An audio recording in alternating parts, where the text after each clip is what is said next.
I'm Audrey, and I have been gay ever since. I live in Chicago where many others are gay, but at the same time, gang members are located here.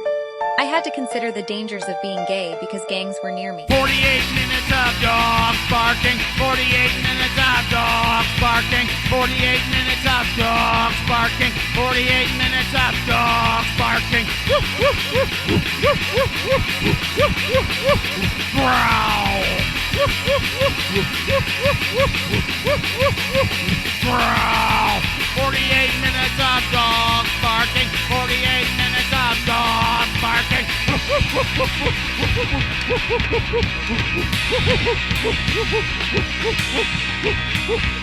Did you really throw your pocket pussy at MC Ride, or was that just No, I didn't. That was so. I'll probably talk about it a little bit more in the breath, but last time I photographed Death Grips, and all the way out in fucking Chesterfield, still feels weird. Yeah, still feels weird. Like I'm driving. Like Chesterfield, for folks that don't know, is like kind of like the prominent like white flight area. It's probably like Chesterfield, O'Fallon, and St. Charles are kind of like where everyone's where everyone's like shitty grandparents moved. Kids I went to high school with after graduation, their parents just fucking straight up moved to O'Fallon, like deep O'Fallon, like there aren't sidewalks in the neighborhood because we don't want people who don't have cars driving in our brand new $300,000 4-bedroom 2.5 bathroom abodes. Very real. Like if there was like a black person like scratching his thigh and like they'd be like, oh shit, we gotta call the cops. we gotta go yeah or we gotta move. I think we gotta move. I mean but here's the thing, they do move. They move out to like Washington, Missouri, or like Marthasville, right? And then like because I have family that moved out there because they white flighted out of Ferguson like 20-some years ago. Yeah. And now they're getting mad that like it's getting a little scary out there. And I'm like, I'm not going to ask you to elaborate on that because like, you don't have to. You know what that means. I don't want to be like, what do you mean? Because I kind of think I knew what you did 20 years ago. Yeah, you know what it means. Yeah. And so Deadmau5 and like some other people built a concert venue like in the middle of a bunch of outlet malls and strip malls. That's right. In like a marsh area off of Highway 40 near the Spirit of St. Louis Airport. So the factory is in this little strip mall this outdoor mall called The District. And I'm driving down Highway 40 and there's like the big sign that's like The District at Chesterfield or whatever. And it's like, there's like the little LED screen and it's like tonight, Death Grips, and I'm like, this is so fucking weird. Yeah. Like, it's like this is where like the H&M outlet and like this is and shit. Like, this is where like kids go to buy Lucky Jeans like after the season and like. But I get there, and it's a long crowd, and a long line, I should say, and it's just like a bunch of. It's exactly what I thought because I like was joking and like, oh, it's gonna be like every like slightly askew. Like upset white boy in St. Louis in their finest soccer shorts, and I felt like Did you nail it? I did. There's a lot of like no bed frame energy going on here, and like I was also like texting my girlfriend and like telling her about the no bed frame. She was like, "There's a lot of bad bitches here that you would be like telling me like how do I talk to her? She's got really cool hair."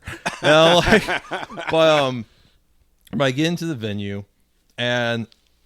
Because it's like the medicine I've been taking because I sprained my spine a couple of weeks ago. It was a weird thing. I sprained my spine, but I fucked up my spine, and I'm okay. Was a workman's comp claim, and I go back to work after going to the doctor, and they're like, "So what they say?" And they said, "Oh, they didn't recommend euthanasia just yet." And I work for very nice people, and they're just like, oh, "What?" And I'm like, "I'm okay. I'm okay. I'm doing a bit. But it's fine."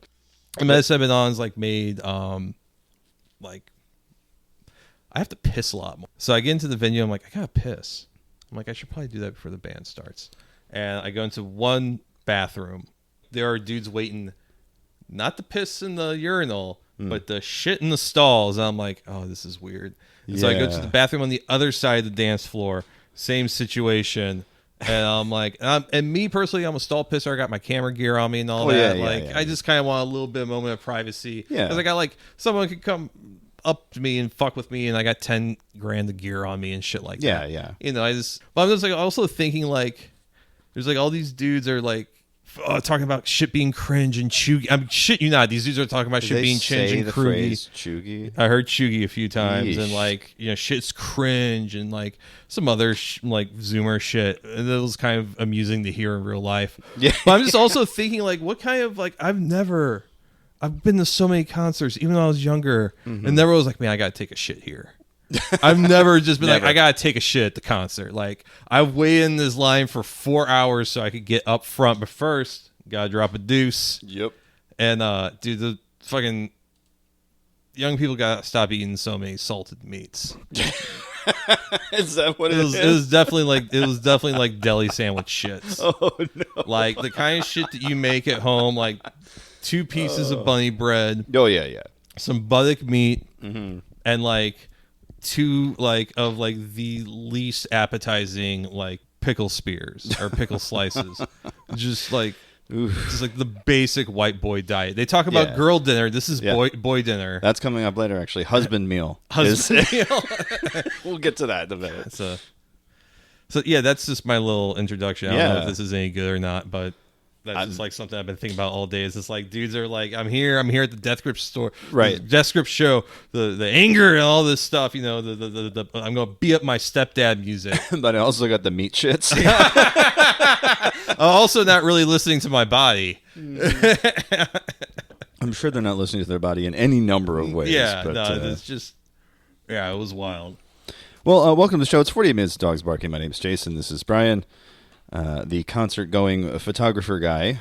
And me, I'm the inside kid, I guess. Yeah, you kind of really are. You're out here. You're technically below the ground. Yes. So I am. I guess I'm in my own basement. If you want to get into it, like in the out basement. Yeah, the detached basement. The detached basement. Oh, jeez. Your meat shits were that bad. They were that bad. They said you don't get to stay out here. We covered early on in the show the no holes barred, no holes. Oh God, I can't even remember the whole no holes phrase. Refused. Thank you. No loads refused. No loads refused. Pimped out cum dump event. Well, another cum dump event is happening in L.A. They call it the cum dump van, Brian. Oh wow. And someone on Blue Sky said, tired, pimped out cum dump event, no loads refused, wired curbside cum dump service. That's right, the cum dump van operating for 4 hours on Friday, Saturday, and then 7 hours on Sunday. Tops, text this number. It is a film event. Everyone is welcome. So I'm taking that to mean no loads refused either. So the cum dump van, Brian. God, and that's in L.A.? Yeah. Do I have time to?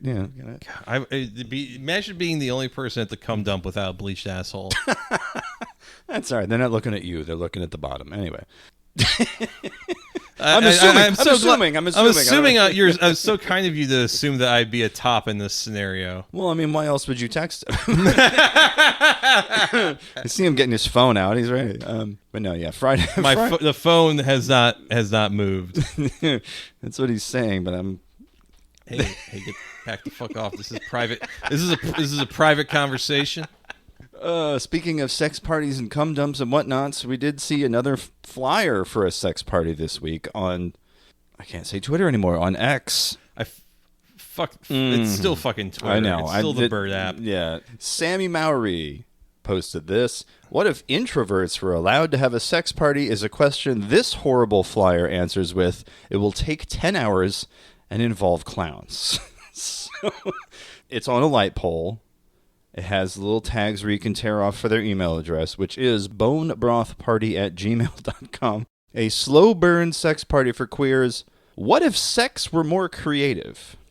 Reads the poster. What if things were slow, not fast, and fun, not serious? What if artists, weirdos, introverts, and queers collaborated to make an environment where everyone can explore sex however they choose? And what if we all agree that you can put clothes on yourself, but only other people can take clothes off of you? 2 question marks. This is Bone Broth, a slow burn sex party for queers, which uses elements of immersive theater, kink, games, ritual, clown, and food to create a unique space for sexual exploration. Over the course of 10 hours, 30 participants will engage in play and interactive activities designed to set the stage for and slowly lead to safe, joyful sexual exploration. Now, in theory, that sounds all well and good, but I'm not spending 10 hours No. with some sweaty band geeks trying to get my bone on. I'm sorry. Yeah. I respect you all for doing it, but it's not my scene, dude. Not my scene at all. I mean, I don't know. It sounds kind of nice. You, like, finger pop someone with asymmetrical bangs, and you get like a nice soup at the end. Yeah, I don't think there's any actual soup. Oh, that's a fucking crock of shit. Well, no, it does say food, so I don't Sure, know. I don't but know. like, I want like, no, we've been cooking this broth. And you know, Been hey smoking guys, this brisket the whole stop stuffing each other. We're about to sift the marrow out of the broth. We got to pull the ribs off the smoker. It's time. Oh god, there's a human table. Yeah, of course, yeah. But that would be funny on its own, but the author of that Twitter post got a cease and desist letter. This is my favorite part. I'm going to read the letter in its entirety, okay? Notice to cease and desist re-harassment. Dear Sammy Mowry, this letter has been served as notice of your unwanted harassment activities or the equivalent thereof that have been ongoing on x.com. We will not dead name even if it's a website. Therefore, you are required to cease and desist all attacks, including but not limited to making mocking and abusive posts, kink shaming, clown shaming, bisexual with golden retriever boyfriend phobia, and introvert phobia. If you do not cease all related acts, a harassment lawsuit will be commenced against you. Due to the aforementioned harm you have caused our collective vegans, virgins, thespians, lesbians, and 9/11 deniers.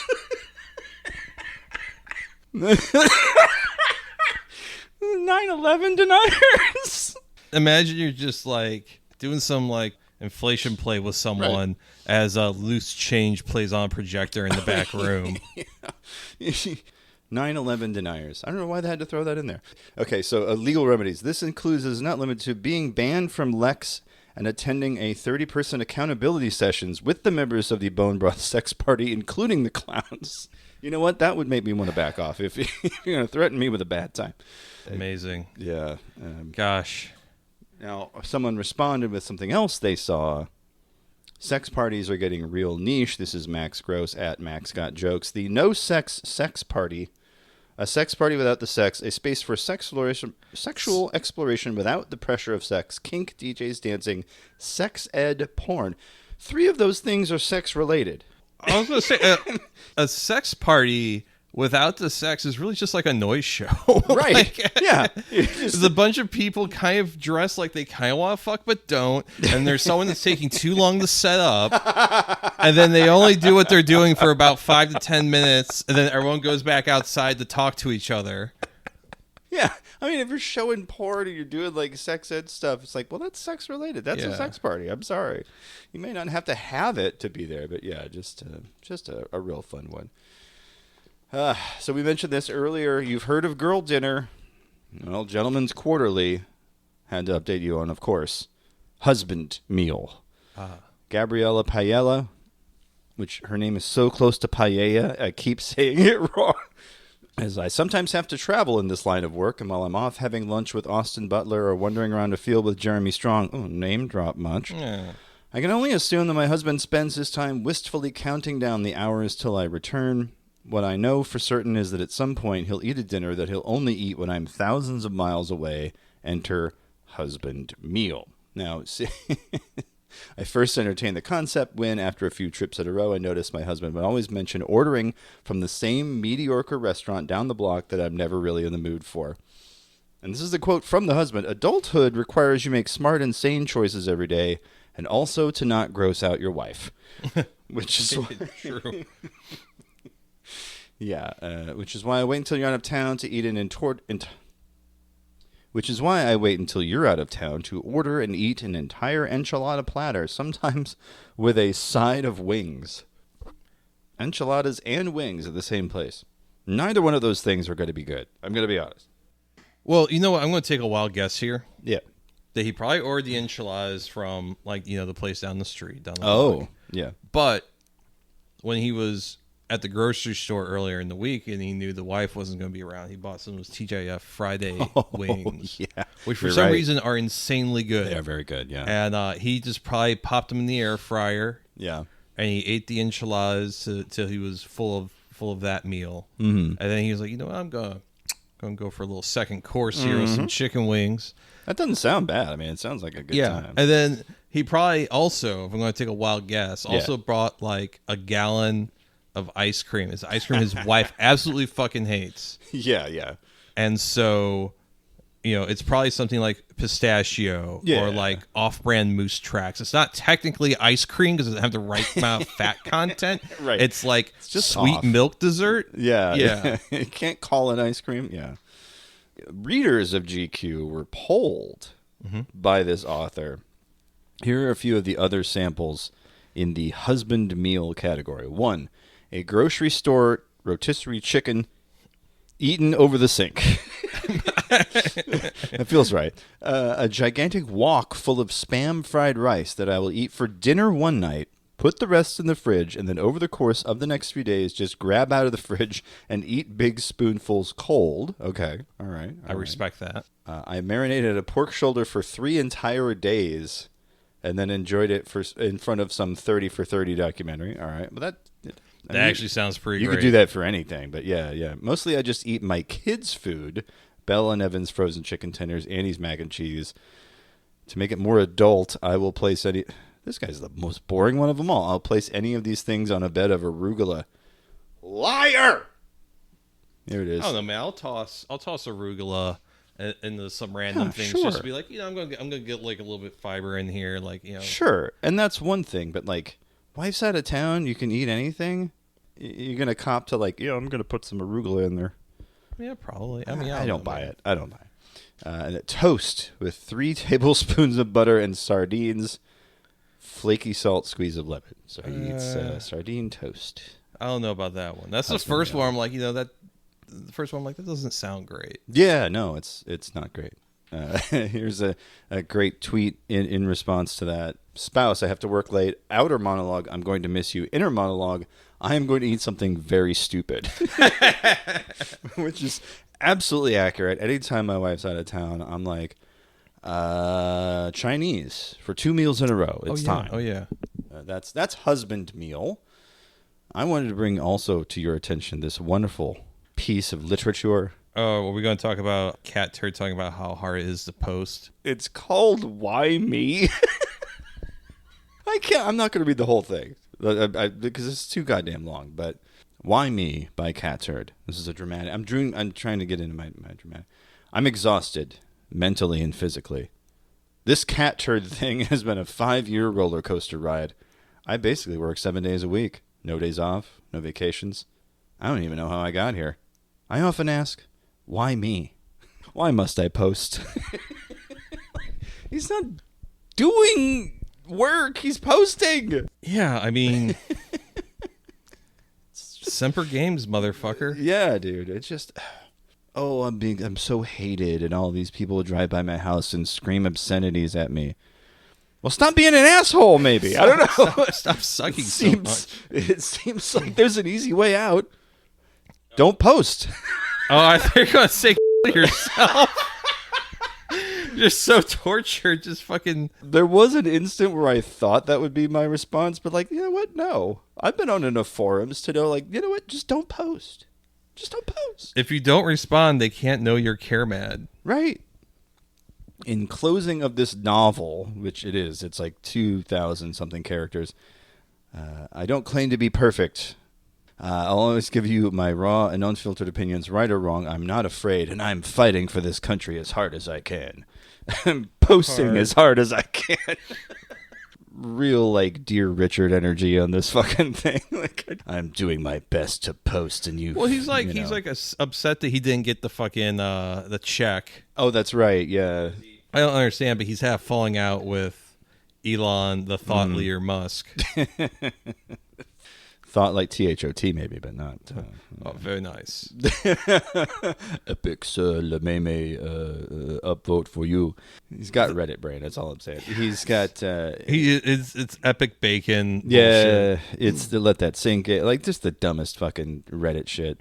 But yeah, like Cat Turd, buddy, you don't need to do a Dear Richard letter. You just don't post anymore. You're fine. Yeah. Stupid man. He's a stupid man who does stupid things and then is like, why me? Well, I don't know. Take a look in the mirror, motherfucker. There's a certain like you can fix. I don't know. Go to the gym. Yeah, Learn. do something. You're in a band. Get a band back together. Let's fucking go. Like, just make some shitty blues rock at the fucking local VFW. Fucking Tallahassee. Somebody at the local VFW would be glad to hear you pound out "Proud Mary" one more fucking time. You know, Mustang like, Sally. But yeah, bad. yeah. Get a hobby. Go back to music. I don't know. Stop posting. Why don't you get a horse in a cabin and don't bother anyone? Oh, that would actually probably be ideal. Yeah.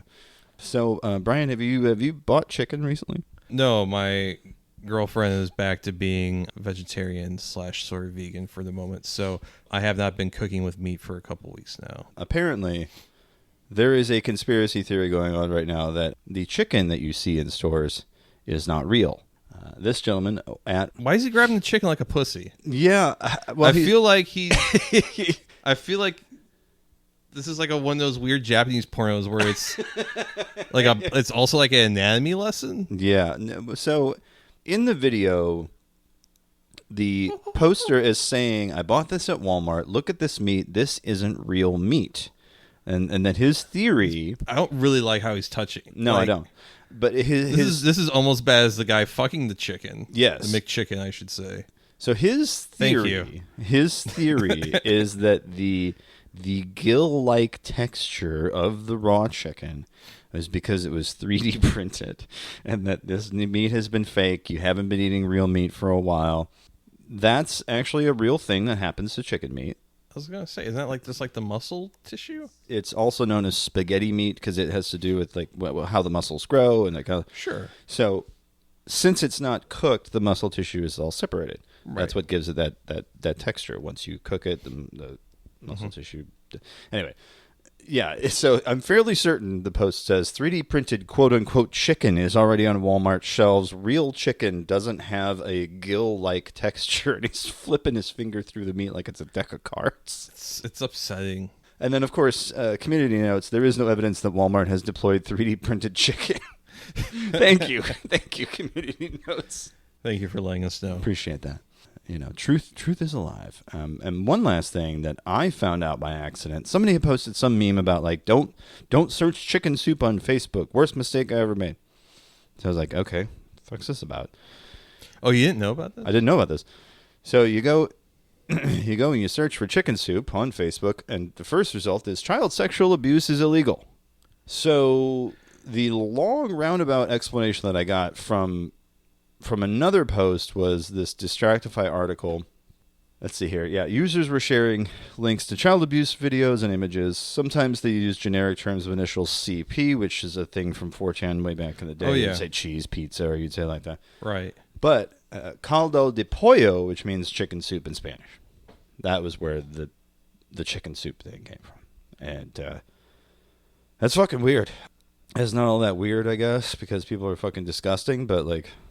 I guess, yeah, it's one of those things where it's like, of all the fucking, like, chicken soup. Chicken soup kind of does not slap. So, I mean... Depends on the soup. It depends on the soup. I think most chicken soup I've had in my life has not been super good. I've had some great chicken soup. I'm not going to say I haven't. It is more miss than hit. I will give you that. Sure. Yes. So I would be like, well, yeah, if you're looking to serve your child chicken soup, it is... It's child abuse. I don't know if it's child sexual abuse. Right, but it is some form But of... you shouldn't be doing that to your kids. Just don't do it. Speaking of things you shouldn't do, it's Crypto Scam of the Week. You're listening to 48 Minutes of Dogs Barking, the podcast. And now it's time for the Crypto Scam of the Week. Coins Paid, Brian. Are you familiar with Coins Paid? I'm not. Lay it on me. So Coins Paid is the world's leading crypto payment ecosystem and #1 digital asset processing. So yeah, it feels like a middleman. Definitely does not feel like they do or make anything on their own. So Coins Paid got themselves fucked, basically. Lazarus Group, the hacker organization. Yeah. Well, they hit Sony, they hit Axie, Horizon Bridge, Atomic Wallet, AHOY POO, a bunch of places. So it looks like they got hacked. Coins Paid suspended withdrawals, and then were cagey because, well, it's technical issues. We don't, because nobody wants to admit being hacked. I get that. Yeah.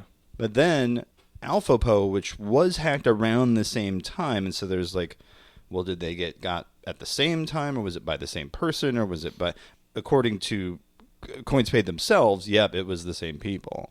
And then Coins Paid went and deleted all their posts up until just now, where they've said, oh yeah, we've identified all this stuff. Like, every other thing they've said about it has now been, like, gone. Amazing. And yeah, their response is, greetings, our team is aware of the issue. We apologize for the inconvenience. Please wait for the official announcement on the topic. I think if you're understanding, Zach XBT, the issue is you got hacked by North Korea. That's what, LOL.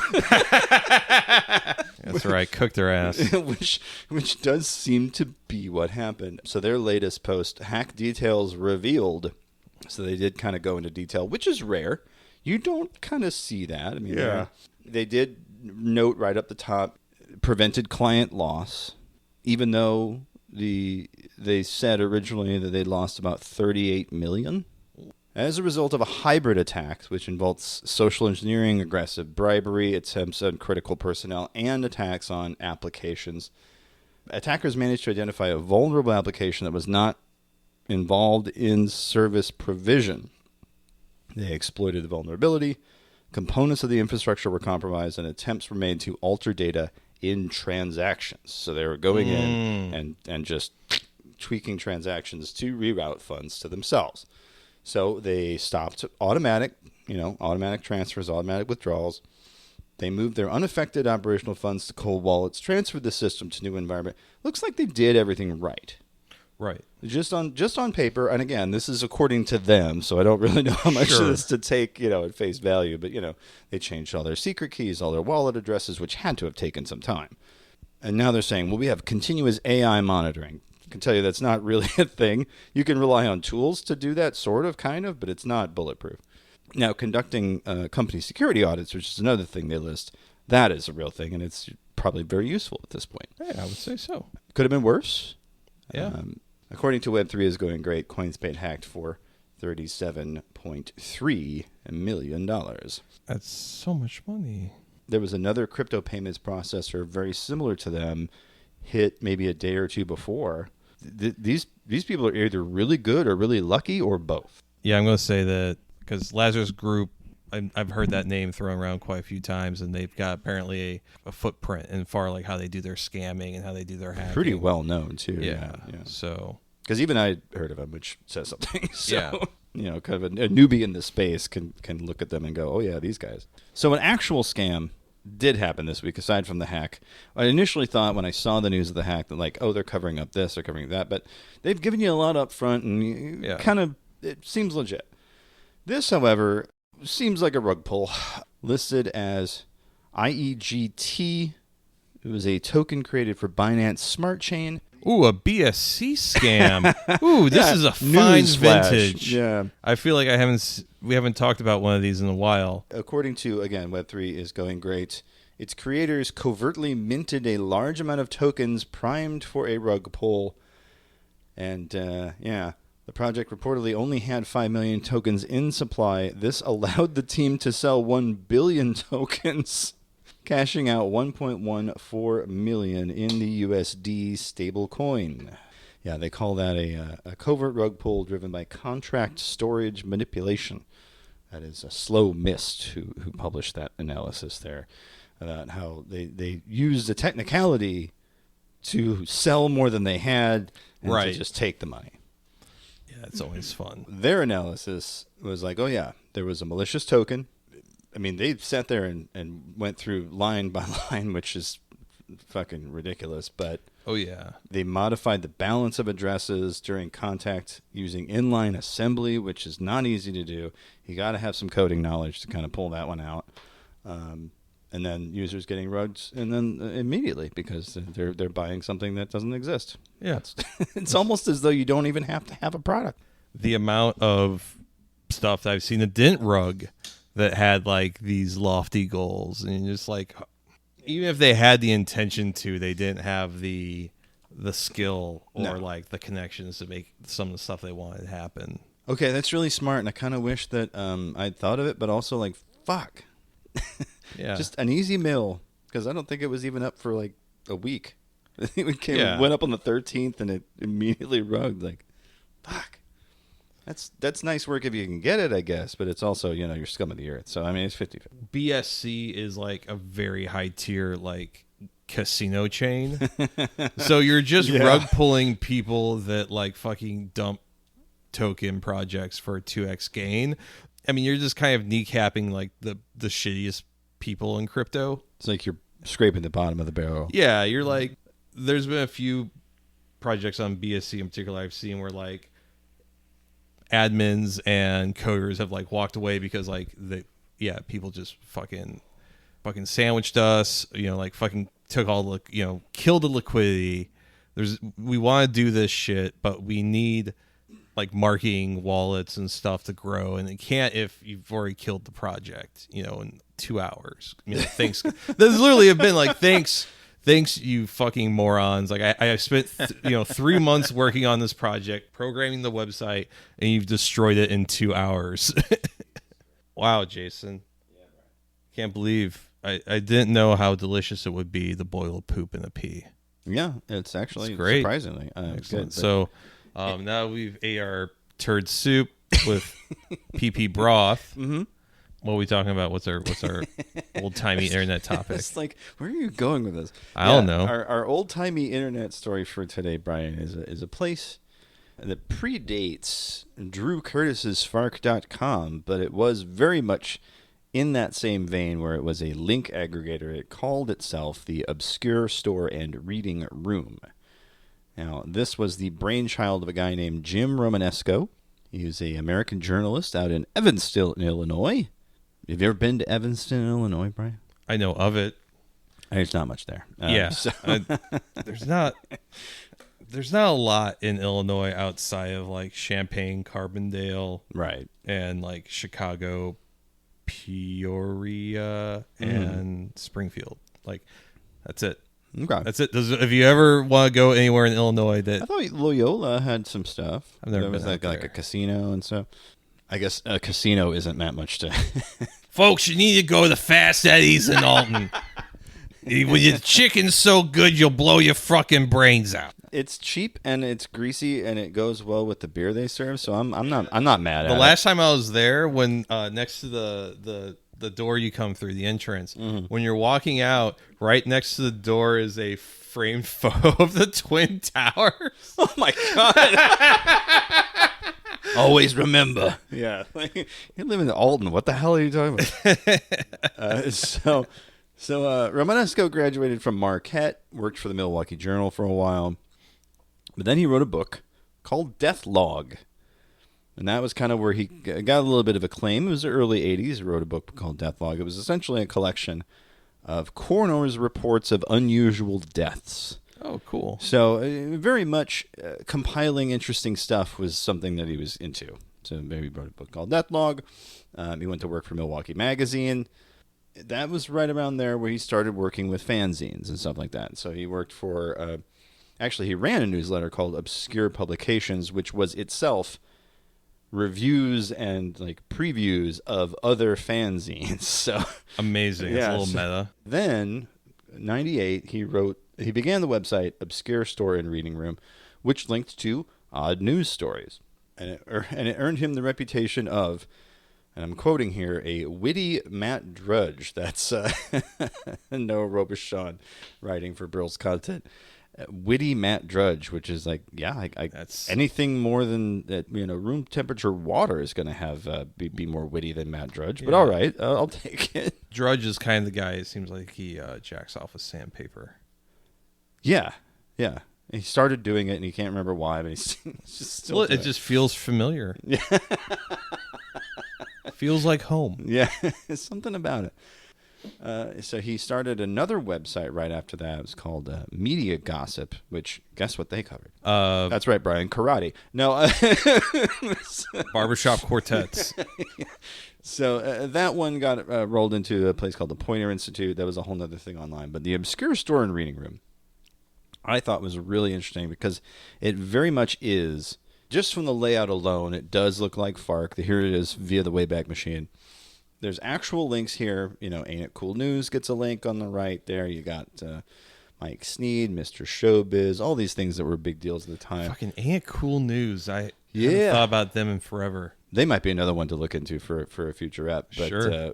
But then on the left, this was the part that I remember because it was a place to buy obscure media online. Mm-hmm. So it was various links to things like, the Hungover Gourmet or Crime Wave or like all these other odd publications that you could buy through him. It's kind of an affiliate link type of deal. Yeah. And that was really interesting stuff. I mean, you had Universal Citizen. There's a Surf Report. All these different things that you could get from this one site. Here's one sample news story. School nixes violent Woody Allen play. Don't Drink the Water, a Woody Allen production that features slapstick gags with a revolver and a bomb, is too scary in light of the Columbine High massacres, says Pearl Harbor High School officials. It's a little too close to home. Yeah. Yeah, JFK Pez dispenser head shot on Fox TV. It's just a real interesting assortment of amazing things. And of course that article, that link is no longer alive. It's dead. But opinions on movies, you know, people who are like, oh, there was a movie, the TV movie made about Jesse Ventura. There was some like the most god awful movie I've ever seen. You know, Larry King dumps his agent. There was some real inside baseball happening there. Sure. Too. You had some interesting stuff. I mean, outside of specialized forums or things like, because I don't think FARC was around just then. I think they were actually right about the same time. Sure. So this is like what, 19? You're pulling from 99? 98 was the. Well, you're talking. Well, you just mentioned Columbine, so that was 99. 99, yeah. Yeah. I'm gonna have to pull up FARC to see how long they've been around. All right, so first 2 years, 97 and 99. Okay, yeah. For the first 2 years of the site of FARC, by the way, it was just a picture of the squirrel with the huge nuts. And then 99 is when Drew Curtis's FARC.com. I keep saying that because it's a running joke, Drew Curtis's FARC.com. And I cannot even remember where it's from. I want to say it's a Something Awful reference, but I don't know. Isn't Drew Curtis kind of a wackadoo? Yes. I mean, he seemed like a very internet libertarian type. Oh, yeah. So this Jim Romanesco guy, fascinating character. 2011, when he was semi-retiring from the Pointer, which is the site that eventually took over the Obscure Store and Reading Room. He's saying here, for nearly a decade, starting in 1989, I published a print fanzine called Obscura Publications. Its mission was to review fanzines and profile their editors. In 98, I decided to start selling fanzines online through the Obscure Store, which then became the Obscure Store and Reading Room. My challenge was to get customers to my website. I did that by linking to stories that I found interesting. General interest articles on the top, media gossip on the bottom. May of 99, created a separate site for those media stories. The Pointer Institute heard about media gossip, hired me, and let me do my work out of coffee shops in the Chicago area while paying me a salary I didn't think I could make as a journalist, which is a sad reality. Yeah. Yeah, because, I mean, this is, let's see, 98, 99, yeah, Boing Boing's around. Yeah. We got a few, you know, we talked about Dig last week. You know, there's places like that where aggregation of news stories was starting to become a thing. Pre-Reddit, you know, this is what you did. And if you wanted to find something interesting, you could either go to the Associated Press, because the Associated Press always has the news of the weird. Yeah. But those stories are sometimes way too fucking out there. These are definitely hand-curated. You know, the Associated Press are not so much. They're just like, oh, is there a certain thing that's weird about this? We'll just put it in that pile. But these, you could definitely kind of feel this editorial hand. Okay, this joke about a guy suing, what does it say? A man sues after dog ruins his sex life. You know, like, what a headline. And it was just one guy. You know what I mean? Like, there was the auteur theory, I guess, in website form. He handpicked these stories. Well, I mean, yeah, Jay Style did the same thing, Yep. and you can say Rotten.com as well with the Daily Rotten. Exactly. Yeah, he updated 3 times a week, and usually Friday, Saturday, Sunday. So if you wanted to catch up, 3 days worth on a Monday, you come into work. And yeah, some of these stories, I see. The one about man sues after dog ruins his sex life. The guy was enjoying himself at a strip club, and a dog came up and bit him in the crotch. Now he has painful ejaculations, a missing testicle, and a nasty scar down there. He doesn't even want sex anymore. However, he does want to sue the bar where this happened. So Sounds like the man has a case. sounds like it. He's enjoying the strip club, and a dog bites his dick. Weren't very many sites like this. Now, eventually, everyone's Twitter feed kind of became like this, and this Sure. is kind of where we're at now. Like, you, as the user of a website, are curating your own experience.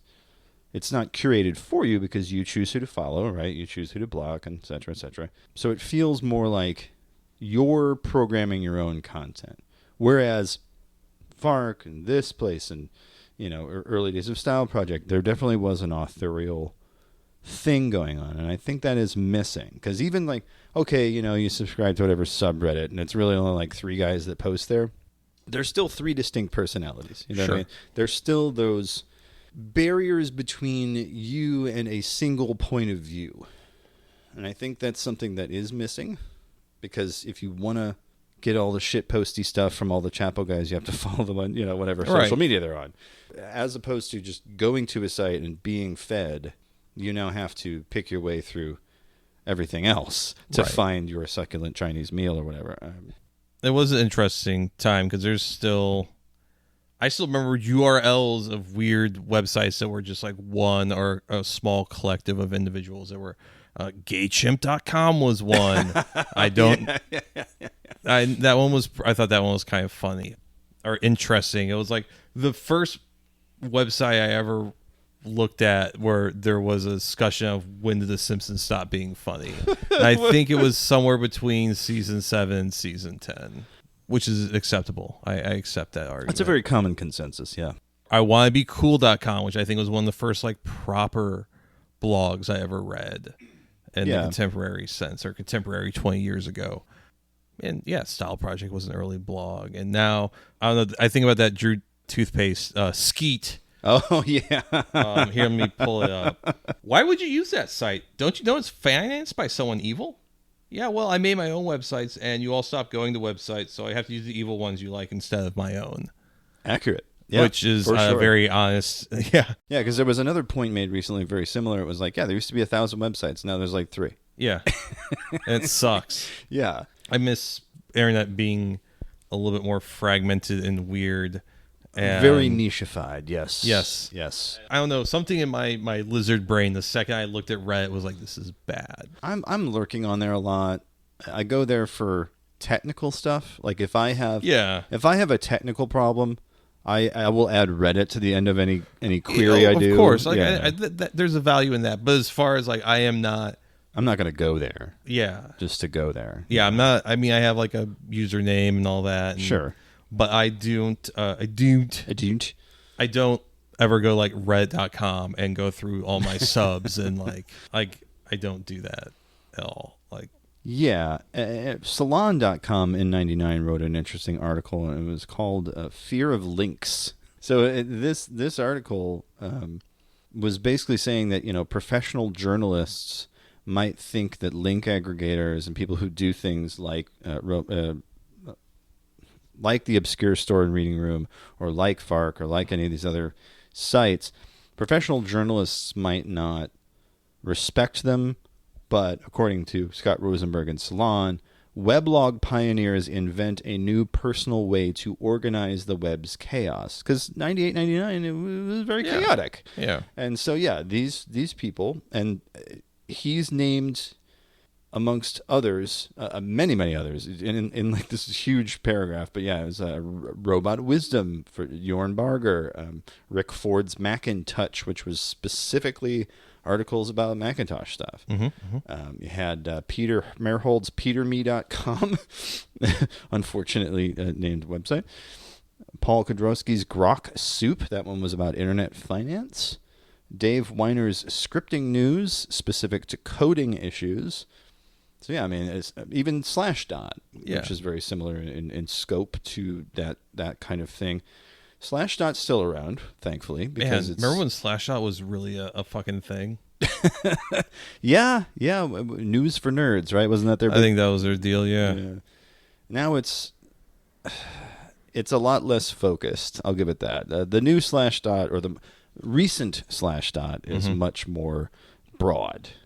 They'll have, this hack came out, or this thing and the other, but then they'll have stuff about Marvel movies. I'm like, oh, it's not quite what I was looking for. I'm looking for. There's a chipset coming out for this very technical stuff that Slashdot for a time was known for. Here's a NVIDIA graphics card that costs $50 more than the card that you bought at an inflated price during the pandemic. Yeah, and it's 0.2 gigaflops less gay. It's less gay. It's less gay. I'm sorry, the AMD chipset is 50% more homo, and I think that the shaders are much nicer. Yeah, I think you're right. It's been so long since I've ever looked in depth and did stat crunching on graphic cards. Yeah. I mean, at this point, the way they're doing them now, there's really no point. You look at these two graphs and you're like, oh, it's a quarter of a centimeter on this graph. That's different. I'm supposed to pay an extra $300 for this. Yeah. I mean, I'm notoriously cheap on those kind of things, so. I splurged on the graphics card that I sure. bought a couple months ago because it's going to be another 5-6 years before exactly. I do this. You're trying to future-proof. That makes sense. But now I think what's the world even going to look like in 5 to 6 years? Well, that's true too. But we're going to lose the Atlantic Gulf Stream by 2025. So get them shrimp, folk. Get the shrimp because there ain't going to be any more. Enjoy it. The world's last shrimp. It's going to be sold on the blockchain. Shrimp chain? Oh, it's not even a shrimp, too. It's just like a picture of a shrimp. Blockchain fixes this. Yeah. No more shrimp. No more shrimp. How about a shrimp NFT? Of the last shrimp. The last shrimp. Oh, I'm laughing to keep from crying, folks. That's fucking depressing. But so, just to wrap up this bit, so thought it was really interesting the way that this writer for Salon closes this bit, because there was a term that people were trying to use for people like Romanesco or people like Drew Curtis or whoever. They called them linkalists, as though, yeah, it's clunky, doesn't work. The next time you hear reporters sniffing about linkalists, ask them what their beef is with links anyway. Most likely, the problem is in their heads. As Dave Weiner put it when I called him up to talk about weblogs, anytime a conventional journalist looks down their nose at me, I know I am doing the right thing. I don't think the camps were really all that opposed to begin with. I think what people might have seen for sites like this was less about the effect on journalism that it was replacing something. But their attitude, I think, is backwards because, much like they said, they can work side by side. Journalists do their job, and this guy was just like, here's a bunch of journalists' work that I found interesting. Yeah. I don't think drawing attention to that was necessarily a bad thing. Now, if I found someone linking to photos I took or something I published, I would be over the moon. Because it feels so fucking rare.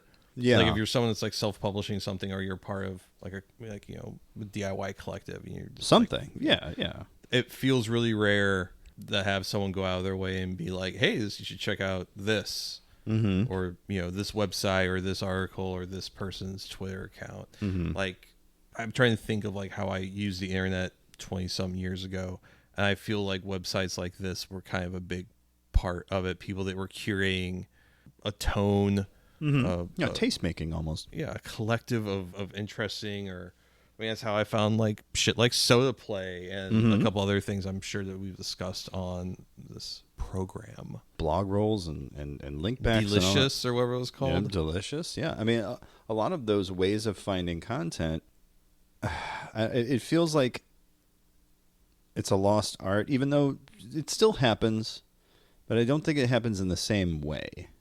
And I think that's kind of the main thesis I was trying to like get to with all this, was just like, yes, it's a relic of the old web, but it's also a relic of the old web way of doing things, specifically presenting things to you.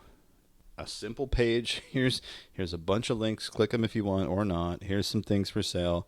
He didn't even have a message board, which I think is what really set the Obscure Story apart. Was other sites, even Beta, like that we covered recently, they thrived because of the message board culture that kind of kept the site going, and it kept still a lot of sites going. Well into like the MySpace and early social media stuff. Right, and so by attempting to divorce himself from that kind of content interactivity, I guess that's the only way I could think to put it, but like in trying to divorce himself and the site from that kind of thing, I think that might have been the death knell of the site itself. Just there's only so much past that time in the web where you could rely strictly on links alone, and this is why FARC's still around and they're not. That's their entire message board culture is so deeply ingrained. I know people who are like radio journalists who are 24/7 on FARC looking up stories to present as like kickers at the end of a newscast. Yeah. Oh, and a Florida man did, whatever story it was. Wow, a attractive woman dressed like Princess Leia. We've got 10 foes to make your lightsaber turn red. Well, okay, fair enough. But I was thinking about, wow, the Bart Simpson movie where Bart's going to lose his virginity. Finally. Do you not remember this era of FARC where every single day there was like a leak about the Simpsons movie, and it's going to be the one where Bart fucks. I do, actually. That was very cringe, and I was trying to remove it from my brain with well, guess what, motherfucker? Scalpel. Yeah. I'm here to clean house. Thank you. And with that, we are going to take you to a Shock.jpg. And now, the moment you've all been waiting for. Shock.jpg. So this one, speaking of The Simpsons not being good, this one is named after a Simpsons thing. It's called Mr. Plow, Brian. Oh, no. Oh, boy. Yeah, it's courtesy of our good friends at eFucked. Once again for we really... I don't like the static camera. Yeah.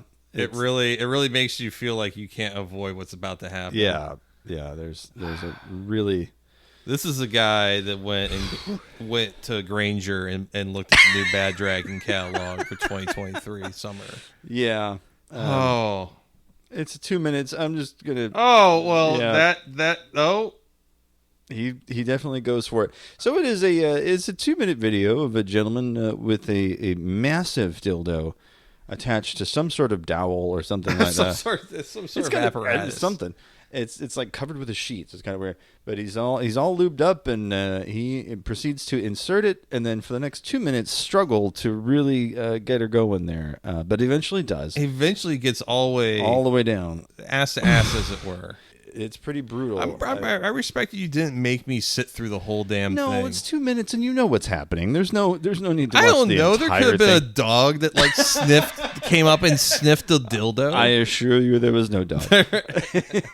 I mean, maybe. Point taken. It is disturbing just in the fact that like he didn't get hurt. Apparently, he must have practiced. Well, he's still a sitting judge today. Down Cook County. Yeah. The description on the Screamer Wiki, which I use them for descriptions because sometimes my words fail me, but it says a fat guy. The guy wasn't a little fat guy. He was probably no fatter than me. Could you do that? No, God, no. I could probably get about halfway. I don't know if I could even get the tip in. Anyway, Mr. Plow, also known as One Man, One Dildo, of course. Everyone's got to use the one. That's syntax. Classic. You don't think you can get the tip in? It looked really bulbous. I don't know. Especially a first timer like me. I'm very, I'm very vanilla. You got I know it's elastic and you take your time and whatever, but like I don't know that I could stand it. All the lead up, all the work involved. there was a lot of like lube or something all over everything. Yeah. Everything was lubricated. Everything was lubricated. And it looked like butter, which was the grossest part of it, I think. Not so much the dildo part, but it was like, is that There's butter? some lube that kind of looks a little buttery It's and greasy. certain lights. It looks Yeah. greasy. He was all greased up. He was trying to figure out where babies come from. He's been trying. But yeah, Mr. Plow, what a name! What a name for that particular one. I like that better than One Man, One Dildo, because it's like, yeah, okay, Two Girls, One Cup. Seen it. Figure out another name. I'm done with this. Amazing. It's old hat. It's at old this hat. point. I need new folks. I need that new gross shit. I got that new. That new. Yeah, so if you've got gross videos, send them to us, Jason at 48minutesdogsbarking.com. Daniel Pearl taking a Just some wicked 3-foot dump. dildo. Yeah. I see. I was thinking of taking a shit. You're thinking of taking a dildo. Either one, whatever you got, send it to us, Jason at 48minutesdogsbarking.com. I will spare you from having to look at these before the show. I'll just spring them on you on the day. So it is time for everyone's favorite part of the show. It's the breath mint time, Brian. It's time for your mom's favorite part of the show. It's time for the breath mint. Of course, we know where you're headed. We know we're going to talk about death grips. Yeah. If I may. Oh, please. I think there's something else that both of us want to talk about as well. Last night I went to see Barbie. Yeah. Brian, went to see the Barbie movie. And I fucking loved it. Yeah, that's pretty good. You saw it? Yeah, we did Barbenheimer Sunday. Oh, man, awesome. Okay. Yeah. So how was Oppenheimer? Very good. Yeah? I think the first 20 minutes are kind of messy. It finds it really struggles to find any like footing. Just it feels like it's pointing from a bunch of different points in time. And you're not really seeing the relation or the coherence between them. This is a bunch of disconnected scenes. Yeah, and then it starts to come slower together. And, I'm sure you saw the tweet about like, Oppenheimer, a woman doesn't speak until the first 20 minutes of the film, and you see, and then like sex scene, yeah. Yeah, and like, well, I'm so who, excuse me, Yeah. doesn't want to see Florence Pugh, Pow, pew, whatever.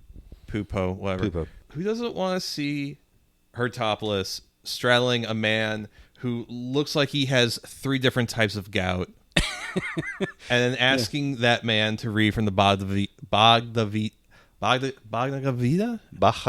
Gita? Neither of us can say it. It's fine. She makes him read from the Bhagavad Gita. Bhagavad Gita. Bhagavad Gita. The The Baja Burrito. The Baja. God damn it. God damn it. Yeah. I don't know. Like, so We could spend the next hour trying to figure out Bhagavad Gita. I don't know. Bhagavad Gita. The Abe Pagoda. Hava Nagila. Anyways, so apparently Ronnie's in South County is one of like 17 or 19 theaters in the country that is showing Oppenheimer in 70 mil. 70 mil. All right. And that's what we did at 10:30 in the morning on Sunday. Beautiful. For all of the movie's flaws, I think being able to watch it in such a rich format, everything's got that real beautiful like medium large format like bokeh. You've got you can shoot these really tiny depth of field, so you can use like a lot of available and naturalistic lighting and have it look really good. Which most of the lighting in the movie feels incredibly naturalistic. That film format, shooting 65 millimeter IMAX, you collect so much detail that there are scenes where like they're walking around like Los Alamos, and the light is picking up the ambient dust in the air. Wow. Like you can just you can just see little bits of dust getting hit by the light. I mean, the movie's very interesting. I think the people that get up in arms that you don't see like a bunch of Japanese people getting nuked and vaporized, I think they can go fucking sit on a spike, because like that's the fact that the movie doesn't go there doesn't mean those stories don't exist or aren't worth being told. Right. It's a movie about J. Robert Oppenheimer. But I feel like these are I gotta fucking put my Yeah, water bottle yeah. away because I'm about to get fucking pissed. It's one of the unfortunate parts of everyone having a soapbox on the internet, particularly Twitter and Facebook, is that people don't have media literacy, and they think just because something is shown to you, that means it is being shown to you with the intention this is something right and good. No, yeah, that's Which is like the whole entire time when people when a movie comes out and the main character's an asshole. The movie is not trying to mask that this individual is like shitty or an asshole or not great, and they're like, well, you know, they're really encouraging this. I'm like, no, the whole movie is that this is not a great way to be. Yeah, it's a bad person. But it's just because you're being shown something doesn't mean that where it's coming from is a place of endorsement. Yes. Oppenheimer, the movie, has somewhat of a neutral tone.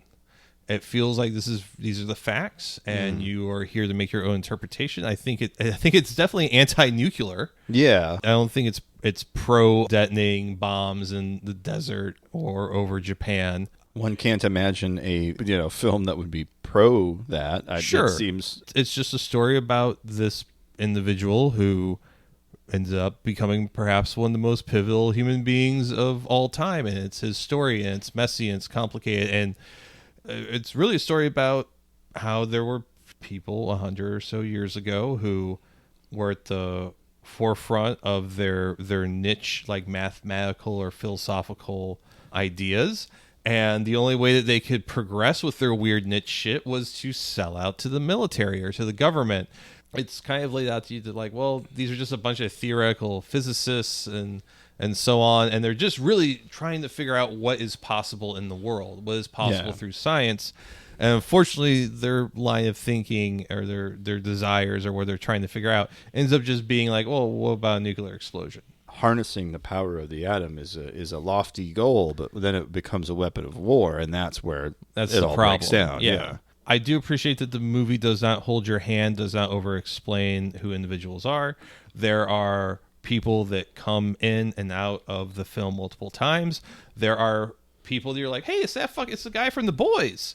And he has like 3 lines, but he is in the background in a lot of different shots. And you're like, huh. It really feels like a passion project in the sense that everyone that was involved wanted to be the best kind of movie possible. I think it succeeded in being very enjoyable in a lot of different ways. I thought the sound mixing was really interesting. A lot of really great cinematography. Just like it's a movie nerd's movie. Yes, like obviously there's things about Oppenheimer and the Manhattan Project that are worth demonizing and tearing apart, but that's not within, or at the very least just interrogating. Sure, but that's not the scope of this movie. Which is probably right to do because the name of the film is Oppenheimer, and it's about the man. It wasn't Oppenheimer as a smelly dick motherfucker.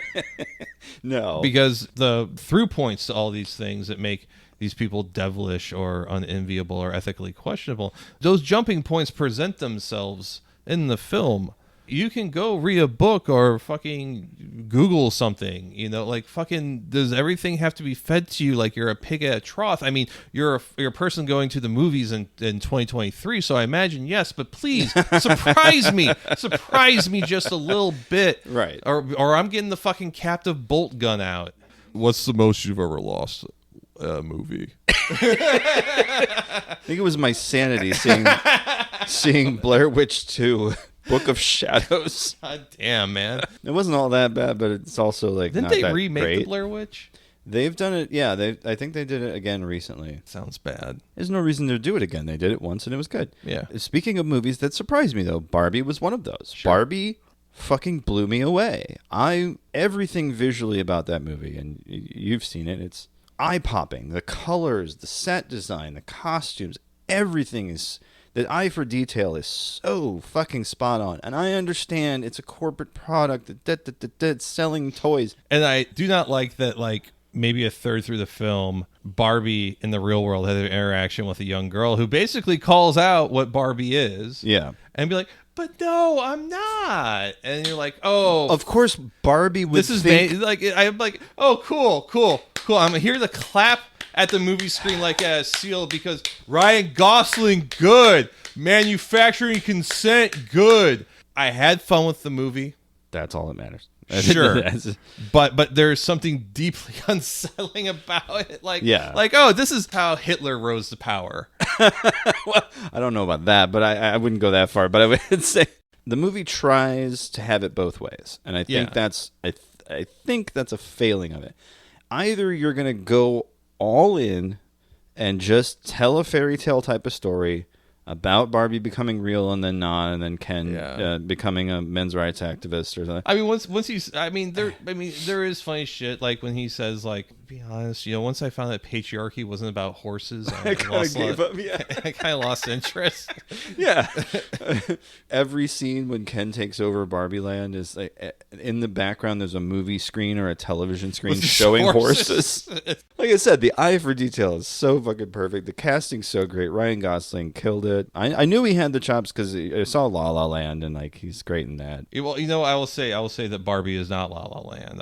No, it is not. That's very true. That is probably one of the nicest things you could say about any movie that you like. It's not La La Land. Yeah, but I liked. I watched a Serbian film, and you know what? It's not. It's not La La Land. You know what? It's got that going for it. I would rather watch Cannibal Holocaust on a sinking boat than watch La La Land. Is it that you don't like musicals, or what is it about? It's just La La like Land? it just felt like a bunch of saccharine bullshit. It's a fucking musical. Yeah, I like music. I like musicals where it's like, wow, this is really sad, and you're like, oh, it's a parable about the fall of Rome. Those are good too. Yeah, but you can have it both ways. I think, and there was some great stuff. There's some Bubsy Berkeley stuff in there. There's shit that references French filmmaker Jacques Tati. Sure. I'm just being really cynical. No, right I understand, now. but I understand. I get what you're saying, and I can. And everything you're saying about Barbie is true. Yeah. The problem that some people are going to have with it, probably people that like Ben Shapiro have with it, is that the movie does preach at you at a certain point. For what feels like a good chunk of the movie, you're getting preached at. And you're like, okay, yeah, being a woman is hard. Can we wrap this up? This is like hour and a half now. We're approaching the end of this film, right? Rhea Perlman, great. Love to see her. Will Ferrell, completely wasted. No need to be in the movie. Yeah, he's in like 2 scenes. Every time he's on screen, the energy just goes to the bottom of the fucking. He doesn't need to be in these fucking movies. I'm sorry. I remember reading a review of Old School that was like, Will Ferrell's really great if you just need a guy to scream through his lines. No, I've seen Stranger Than Fiction.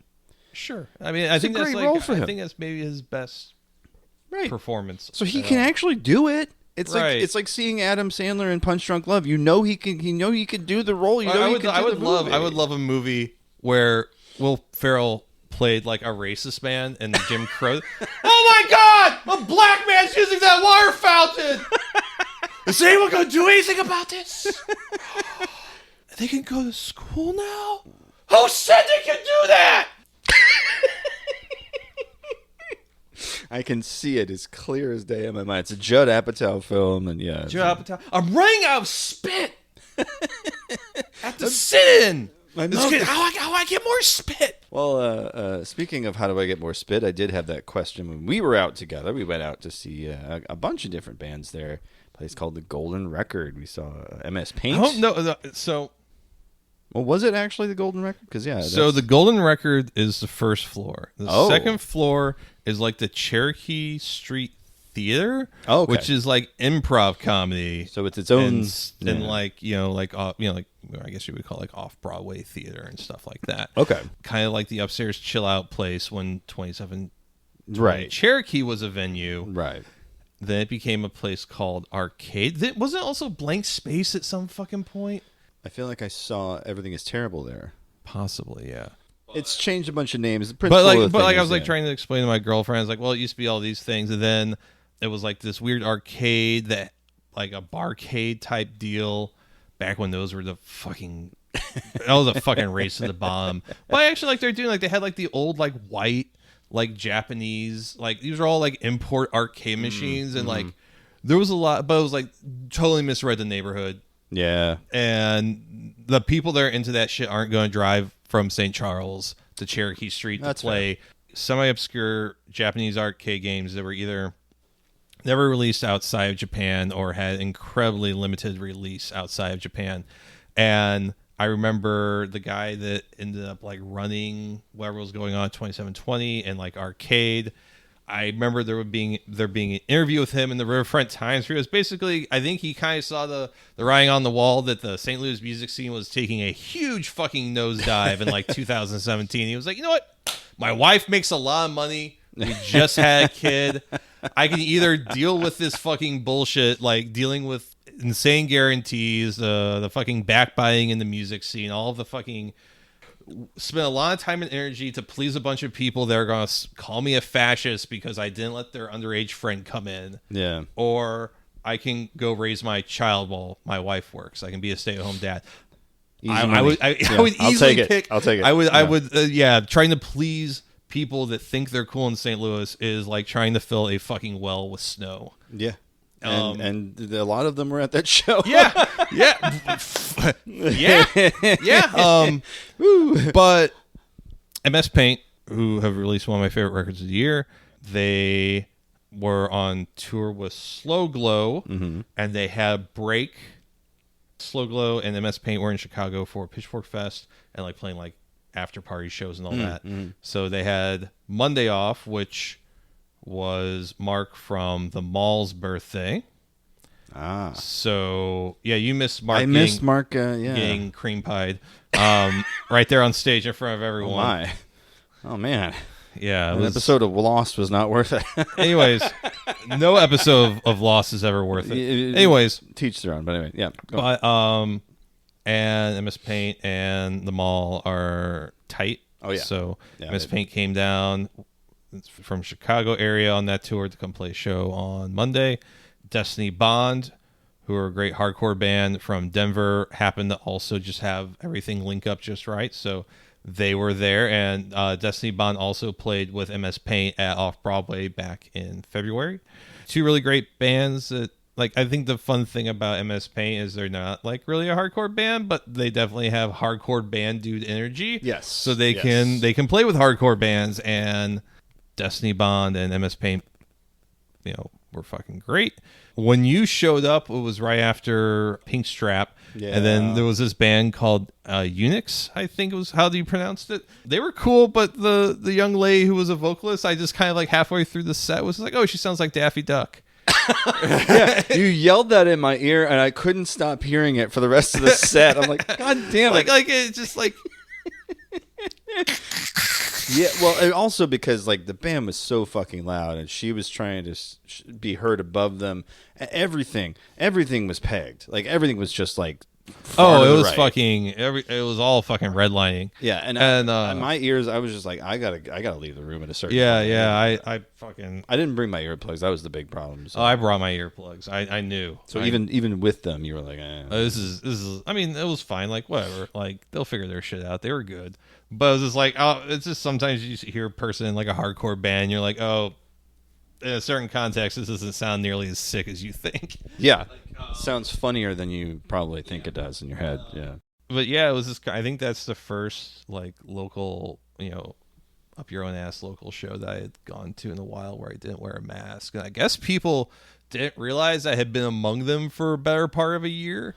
Really? And like I was getting some weird looks. And I'm also like, the St. Louis music scene, when you get to like the DIY indie shit, like there's a lot of fucking sweethearts, but most of them get tired of the bullshit and go do other shit, like finish college or like I don't know, get vote. Married. Yeah, it's like there's no music scene I've ever heard about chases off like really talented people like the St. Louis music scene. Yeah, there's a lot of motherfuckers that were in really cool bands that were just like, you know what, I can again try and please people that are going to be mad at me for these really obscure reasons, or I can have a house. Yeah, I can have a nice job, and my wife won't leave me.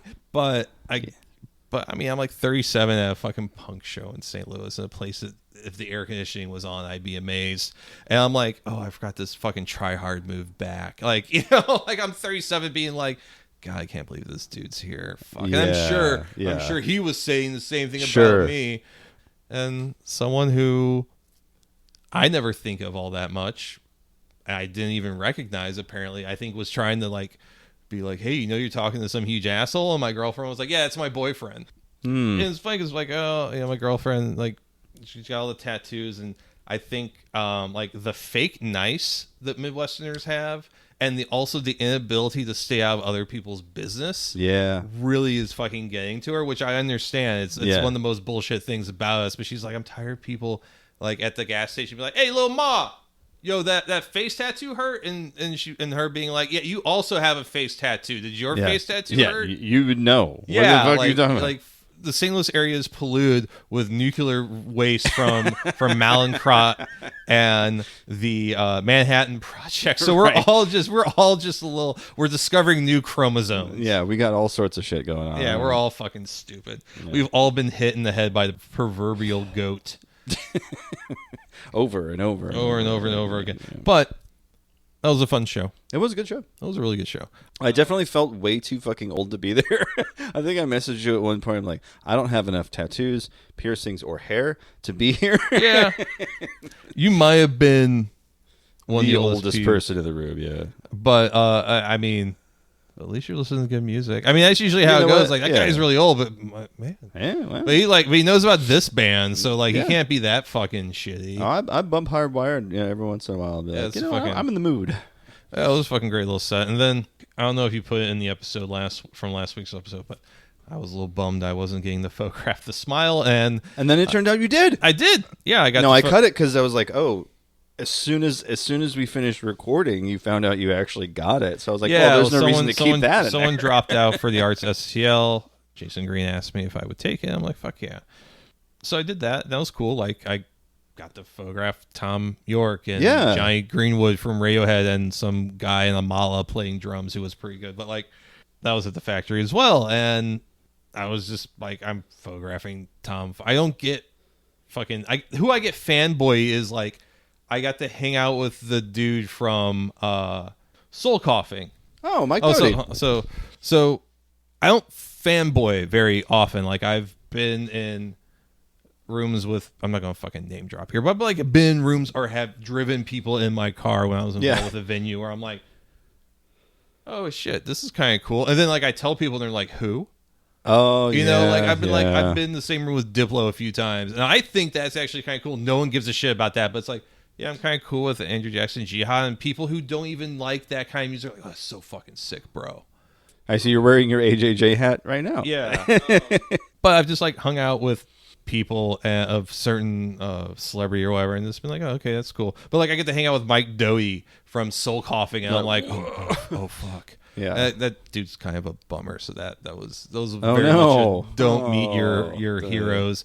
Oh man, if you want to go listen to that KHX interview, you can hear the second when the interviewer asks him a question and all of the oxygen goes out of the room. Ooh. Mike Doty's, like, I was there watching the interview happen. Mike Doty's posture and tenor completely changes, and I'm like, yeah, wow. What was the question? It was a question about asking Mike Doty, like, how does your former bandmates feel about you re-recording, like, the hits or whatever. And Mike Doty, like, gets in... And Mike Doty apparently hates his old bandmates, Something Fierce, and Mike Doty's never done anything good as Soul Coughing, and now I think he finally realized that, no, we just want, hey, Soul Coughing man, do your Soul Coughing dance and jig. Yeah. But I'm like, oh, wow. And I have a photo of Tom York sticking his fucking tongue out at me. At you. Yeah. And it's like a prized possession. What is life? And like but it's also one of those things that anyone I know that I would want to show that photo outside of a small group of people that I would show it to, and they would get a kick out, or people I don't want to interact with anymore. It's like you and like 20 other people on Facebook. Yeah. Then I'm like, oh, cool. I'm glad people find this. Like, people that haven't responded to anything I've posted on Facebook in probably 10 years are responding to that, and I'm like, I guess, I just have to talk about how I don't hate my job. Oh, okay. Anyways, kind of think that the smile, it's not really my pace of music. I think the record's kind of a snooze. I think it has some really beautiful, amazing moments, but I also think it sounds like a album produced by Nigel Goodrich or whatever his name is, because he has like every bass, the bass guitar always has to sound a certain way. The guitar always has to sound a certain way. There's like a really limited depth of field or dynamics that guy works in. And he fucking owns it. But I mean, you could fucking jam a screwdriver in my ear and just wail on it with a mallet until I pass out, and I could still probably tell you what a Nigel Goodrich record is. Yeah. Like it's pretty obvious. But watching, unfortunately, the Smiles representation was very protective of them, and my least kind of favorite way to photograph live music is having to sit in the lobby and then be escorted to the stage and then be escorted out of the building. So you didn't get to see the whole set? No, I only got to see the 3 songs because I didn't get a ticket. And if I had, and like I was a little pissed about that. But the 3 songs, but like getting to see how these songs are performed and how they're constructed live. Like the first song's Panavision, which is just, which sounds like the fucking oil slick song from Bob's Burgers. Okay, yeah, I can hear it. And but I forget the second song of the set was, but Johnny Green was moving over from synthesizers to the guitar, and like there's some like interesting movements, and like it was really captivating. And like people I knew who went to that show was like, yeah, I didn't really like the record, I just wanted to see Tom York, but like actually ended up being a really cool show. I think I was like texting you beforehand because I was told I had to stand in a certain place in the lobby until the operations manager, who was going to be the media wrangler for the night, came over and told me I could go photograph the opener, and then I'd have to go back and then go photograph the Smile. Wherever I was standing, I guess I looked like a guy who was waiting to take a shit. Oh no, that's right. Yeah, he's like, people have asked me where the bathroom is. People have been asking. People have like kept walking in, and they would look at me, and I'm like, "Is that the bathroom?"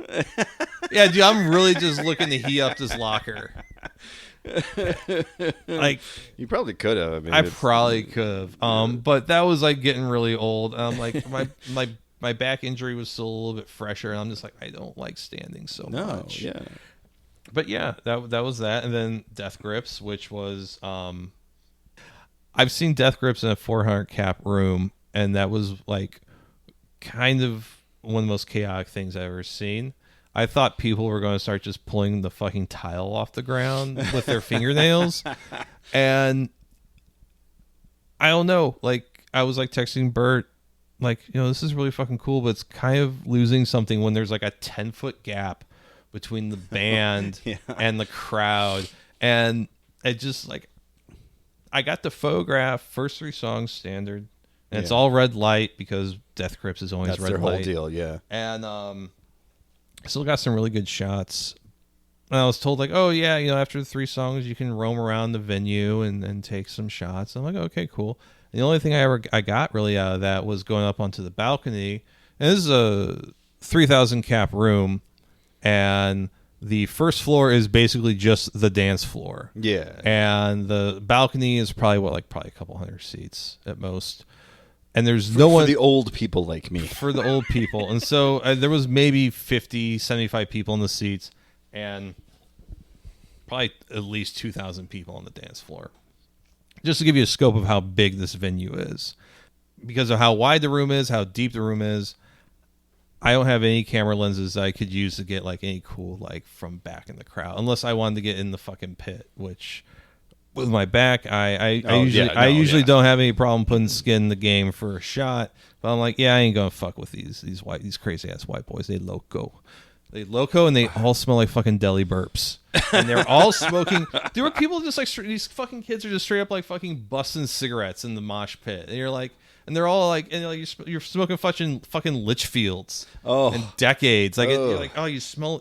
Did you want to smell like an old poor person? Yeah, Bransons or Bronsons or whatever they call it. Yeah. Jeez, the soft pack. Yeah. They come pre-bent. The Bronson soft pack. Oh, jeez. Those were the days, baby, when you were broke as shit, but you still had to smoke. That's like, listen, it has to just say the word cigarette on it. I don't have to believe it's a cigarette. My favorite one to get. This is when I still smoked. Was Double Diamond. Ooh, fucking! It's like smoking a cigarette's already been smoked. Yeah. It's refried beans, but in cigarette form. It's just you've re-smoked it, and those were the roughest things when they were like $1.50 a pack. Jeez. And there's a reason why they're $1.50. Yeah, they're terrible. It's extra chewy. It's a real interesting mouth feel. Shields. Shields was the other one. Oh, the Shield lights. But a funny thing though, last night, being there and like talking with, because it was supposed to be doors at 7, show at 8. Yeah, classic. So I kind of got there a little bit after doors, kind of like hung around, did the weird bathroom thing that I talked about early in the recording, and I'm like talking with a couple of security guards, and we're like talking shop, talking to business, whatever. And there's this one guy, it's really nice, and he's like, "Oh yeah, I saw him at the Firebird like 10 years ago," and he's like, "What was the Firebird?" Yeah. That's just been like something as I've gone back into photographing music and like talking with people, people at shows, talking with other media people, talking with people that work at the venues. And these are people that tell you like, oh yeah, I worked at the pageant for like 10 years and this and that, or like, here's where I worked. And, you know, I was over at Old Rock House for a little bit. And you're like, oh, okay, well, you're definitely in the better place than Old Rock House. Yeah, a venue that one of the co-founders of WebMD is like a co-owner in. That I forget exists probably 75% of the year. He's not booking anything good. Anyway. I mean, it used to be if you wanted to book a good show that no one wanted to go to, you'd book That it. would be where, yeah. I think like the Dwarves played there one time, and people people went there and they're like, I don't like this. One of my favorite, so the Firebird, for people who don't know, was a 400 cap room that was kind of arguably like the best small cap room in the Midwest from about 2010 to about 2014. It had a good run. I mean, a really good run, and kind of really brought the St. Louis music scene back to life, which was fucking all but dead from most of the aughts. The creepy crawl really strangled whatever life there was out of St. Louis, because I remember being at the Firebird and so many bands that had like avoided playing St. Louis forever being like, yeah, we played this place called the Creepy Crawl one time. We told our agent and our manager never bring us to this shitty town again. Yeah. Yeah, because we got Ultimate Fake Book from Manhattan, Kansas to come out to Firebird strictly on the reputation alone. So like that was that we weren't that wasn't the Creepy Crawl. Yeah.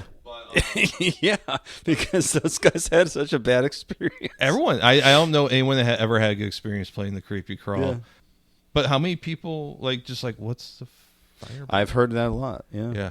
I've got posters from when I played it. Yeah. And people are like, wait, where is that? So one of my so to get back to my story, so I kind of keep diverting. One of my favorite things was during one of the Lou Fests, which was the terribly named music festival that a sound production crew apparently sabotaged for a festival that they never did.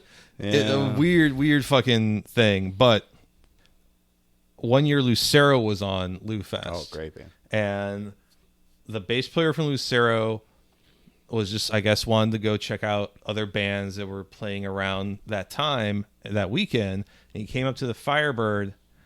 I don't want to put words in his mouth, but he said something along the lines to the guy working the door. Our manager is a fucking word I can't say. Mm-hmm. He always makes us play this stupid place called Old Rock House. Oh, no. We need to be playing this place. Yeah. And Lucero never played the Firebird. No. I don't think they ever played there. But it's just so weird. This thing that was so key. Big deal. Yeah. Yeah. That no one remembers what it is. Yeah. What it was. Yeah. Like the space it was in is still empty. It has been. Like I've driven past it a few times. Like it's just so weird that thinking about how many times you played there, how many times how many times I went strictly because the people who booked there and the people who worked there knew what was good and they knew how to put on the show. And you're like, I know that, I don't know, let's say Reverend Horton Heat's coming. Oh yeah. Right? Or Smoking Popes are coming. Or somebody they're not going to fill the pageant. No. You know it. And so that's where they go. And it was like a home for a lot of these bands. And a lot of young upstart St. Louis bands called it home too. I mean, like... Yeah, for 2 or 3 years, it was a really fucking cool place. And like I feel like sometimes I'm the only person that remembers it when there were so many. It's you, me, and a handful. Yeah. It's really... I mean, people who played there remember it. That's, I mean, because I'm still, every once in a while, I'll hit up Eric Moline from Ultimate Fake Book. Yeah, that guy's great. He's wonderful. Fucking air guitar guy. Yes, air guitar great. world champion, Eric Moline.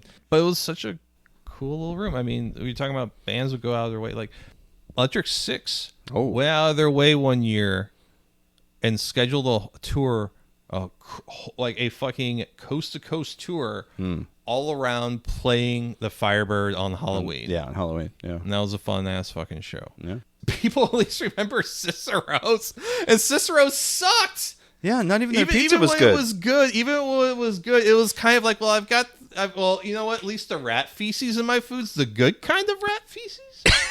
The fucking door guy. Yeah, everyone remembers the door guy who was a door hard guy. ass. And it's like that motherfucker never stood up for anything. No.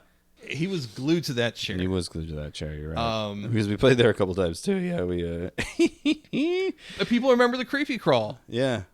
God, we're really. I'm sorry to drag this on. No, it's fine. It's fine. I just want. I guess I feel like I want to do something more than just go yeah or okay at shit. Fair. That's weird. Homo says what? I feel like that's what I do sometimes when we record, is that like I'm just going like, yeah, that's weird, like, yeah, it's kind of, that's sus, and then we get to the breath mint and I just have verbal diarrhea. That's fine. That's where you shine, baby. That's where the gold is. That's right. That's where the golden nugget in my asshole is. that's where I become Mr. Plow. Here in the breath mint, I become one man known as Mr. Plow. I take the whole tip. I take it from tip to stern. Oof, boy, he sure did, didn't he? Oh, God, you gotta imagine that dude's like probably built like a windsock internally. Oh, he's got a rose for sure. A rose? It's prolapsed anus. Anyway, I heard a guy on Howard Stern. He called himself Mr. Fister, and he was talking about how he wanted to have a rose because that was like a sign that you were really good at getting fisted. Because having a rose is like just having a little bud of prolapsed anus that peeks out from your butthole. That was a new term to me, and I felt like using it. So there's a shit-talking Facebook group that I'm a part of. Oh. And it's all St. Louis people, mostly people from like the punk and hardcore scene. And I posted a video of Don Vio from Viva La Bam introducing a band called Westcott, which was very popular for a point in time in the mid-aughts here in St. Louis. They almost got signed to like Fearless Records or something, but a worse band with swoopy haircuts got, I guess, upstaged them at their showcase. I've seen that video. You've shown that to me before. It's Don Vito introducing Don Vito! It's Westcott! Westcott!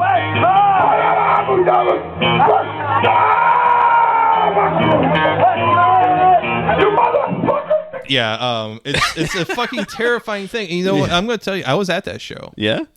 And it was really fucking scary because Don Vio was a really terrifying human being. Intimidating looking guy. Yeah. Well, he's dead now, so I can say this. He's really hella dead. And Bam's like, I don't know, fucking drinking the booze out of an ashtray right now. Oh, by the way, you asked how much a BAM, not OnlyFans, a BAM cameo would be. Like $250?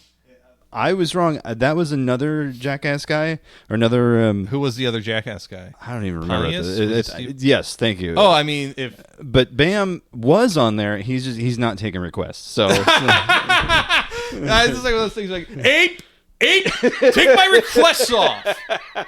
I'm not doing any cameos.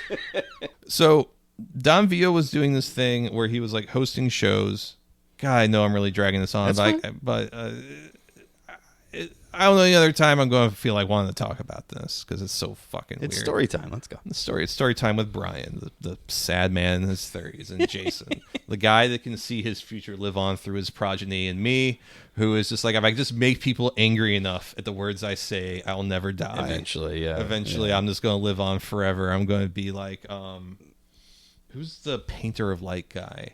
Oh, Kincaid. I'm going to be like Thomas Kincaid of making people upset with my opinions. God, he just really makes you hate knowing about things that really exist. does, yeah. So Don Vio was doing this tour where he was just like emceeing shows, and he was getting paid like something ridiculous, like $7 or $8 grand. A ridiculous per show. Woo! Something ridiculous, because I worked with a guy at Guitar Center who was playing on that, and the poster that they made was absolutely insane, and I would proudly display it if there was a copy I could have taken. Damn. But it was like one of those things where like, dude, you have any copies? Like everyone worked there was like, this is an absolutely I can't even remember what it was. We were just like, this is the fucking most ridiculous, absurd poster that's ever been put on the wall here. And Brandon was just like, no, let's just give him one. And I was like, fuck you, mustache. Anyways, Don Vio had this thing like, we're going to have the girls up, and we're going to do a beer drinking contest, and then we're going to go to the strip clubs. And his handlers bring up like 3 or 4 girls. Oh, no. And I remember I had an ex-girlfriend of mine with me because I was one of those losers when I was like 19 and still hung out with ex-girlfriends because like, not because like we were friends, but it's because like, well, we're both really lonely, sad people. But so why not hang out together? Yeah, like even though we can't make this work, like it's better than being alone, right? Yeah, alone together type of deal. Yeah. So me and her are there, and there's this beer drinking contest, and I remember the girl that was right in front of us on the stage was wearing like a really short pleather skirt with like a matching top, and she had like, you know, the asymmetrical swoop that was popular at the time. It was like 2005, 2006-ish.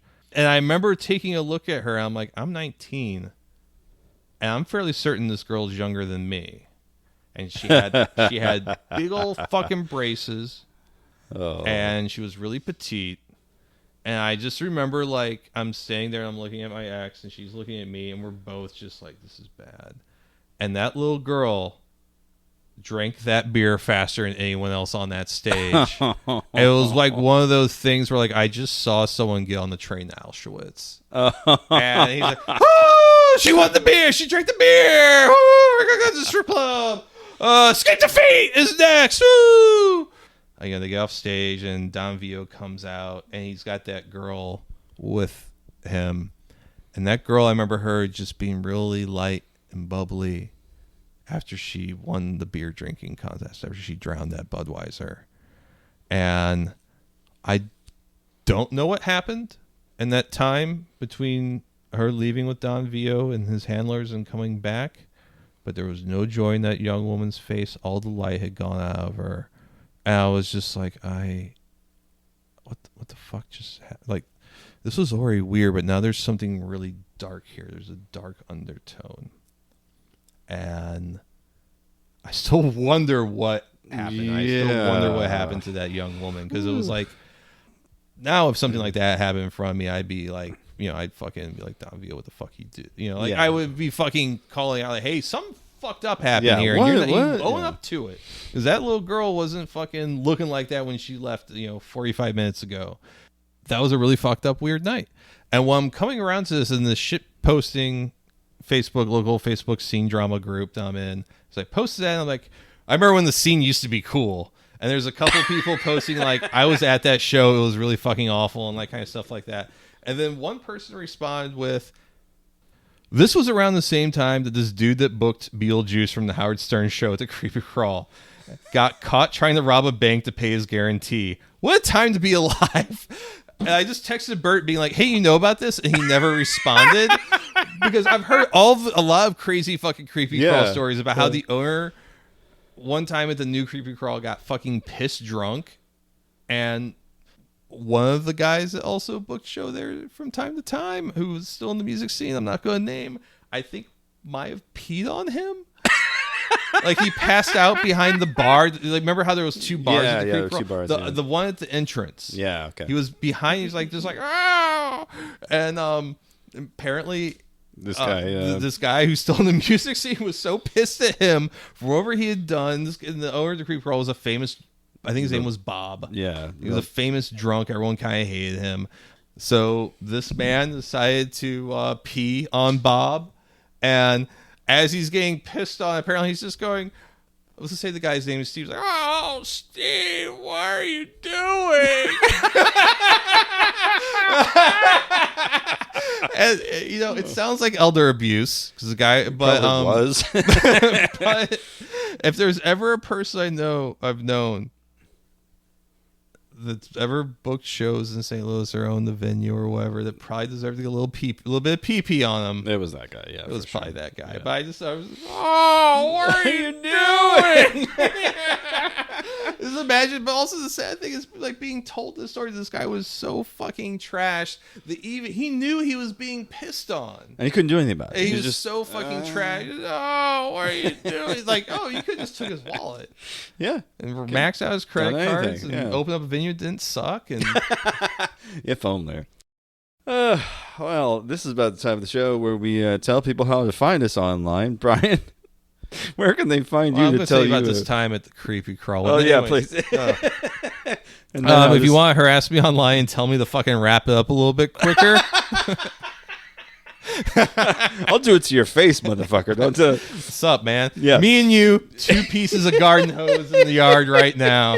Let's see who cries first. It's going to be me. Anyway.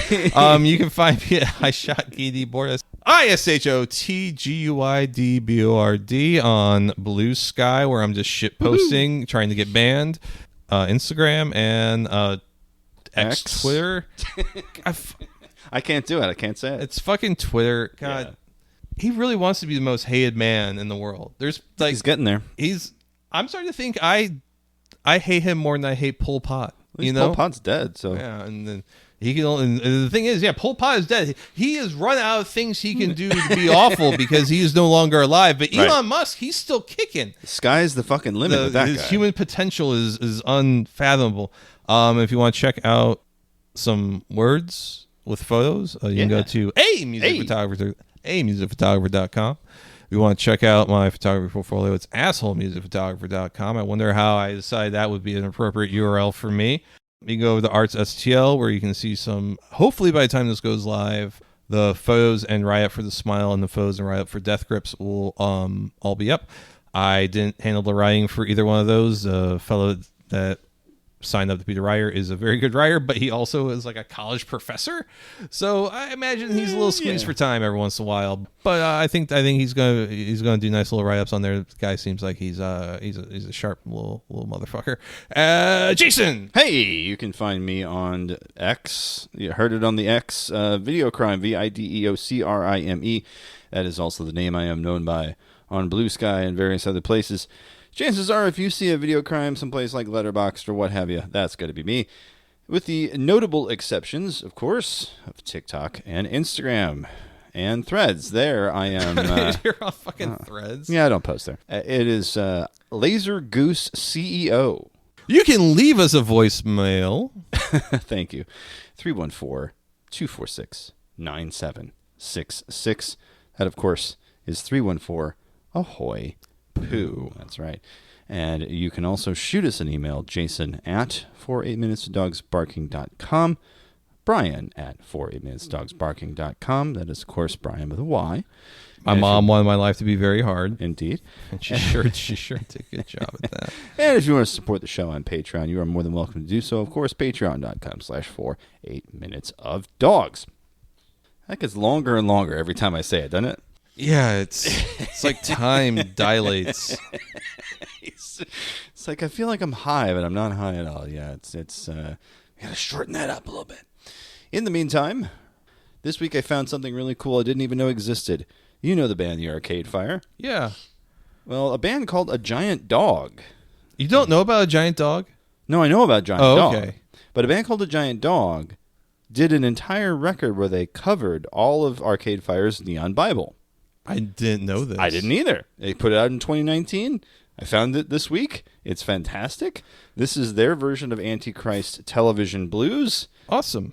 Get the Giant Dog endorsement in here. Giant Dog is probably one of the best live bands I've ever seen. Fantastic. Probably one of the last bands actually writing good rock and roll songs. Yes, and for the fact that they went and covered an entire Arcade Fire album is okay, why? Oh, they're fantastic people. But also they turned, I thought you would find this interesting, they turned the album art into Goatsy. Wait, what? So, yeah, it's fun. Is there the wedding ring on there? No ring. No so ring. maybe But it's still, okay. you know what? The fact that they did it. Yeah, it's pretty damn good. Well, anyway, this is Antichrist Television Blues from a Giant Dog's cover of Neon Bible. You can hear that in its entirety and all their different socials. But yeah, that about does it for the program. As we always say at this time, namaste and good luck. Bye-bye. Bye.